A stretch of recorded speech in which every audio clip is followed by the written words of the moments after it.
questions that were asked earlier. From the time that we received our first 911 call of a shooting taking place inside the residence, or inside the business, the Inland Regional Center, to the time the first police unit arrived on scene was 4 minutes.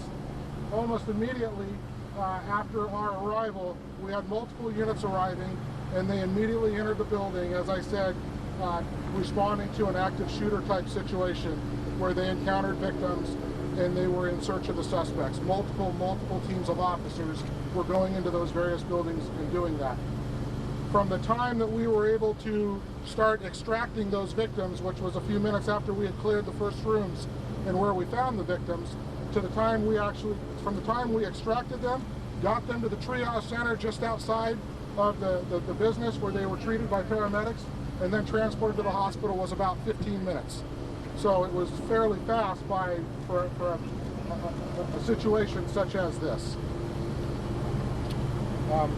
So with that, any questions? You know the relationship between the two dead suspects?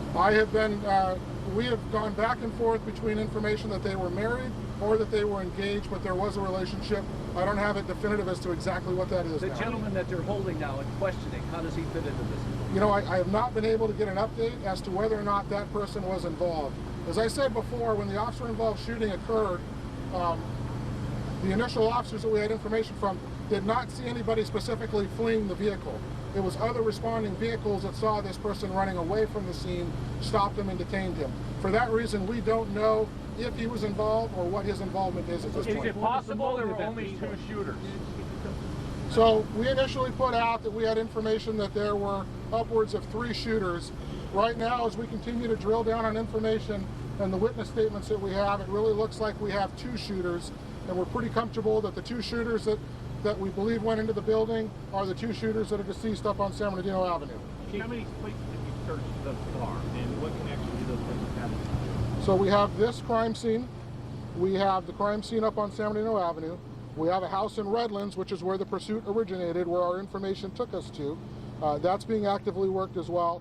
And as I said, Mr. Farook was a county employee, so we have obviously secured his office space in case that has any component to the investigation. Do you have his date of birth? The Redlands, is there a residence? Is that a residence of his? It is a residence listed for him. I don't know if he was living there. Chief, what was the motive then? What's the motive for all We don't have the motive at this point, and I'm really being careful because we all know that when these types of things happen, we've seen this happen time and time again, there's a lot of information that comes out in the first day, in the first couple days, and that information changes significantly in the days that follow. So until we know the motive or we really have something clear evidentiary based on that motive, I just don't want to weigh in on that right now. active terrorism at this point? Chief, have you ruled out terrorism at this point? Is that still on the table? We have not ruled out terrorism. Chief, is there any evidence that So I'm sorry. supervisors were killed?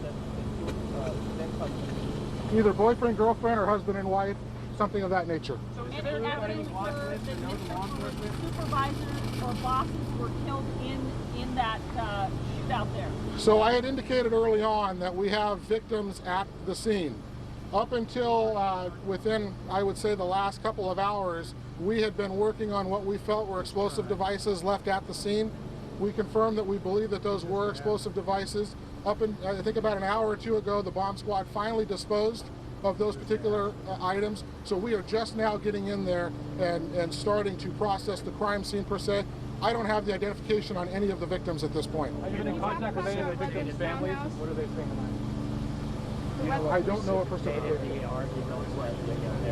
I don't. He's not going to know. Specifically about the Redlands townhouse, can you say that he arrived 25 days ago with a man and another woman, this is Farook, and that they were seen with giving taxes?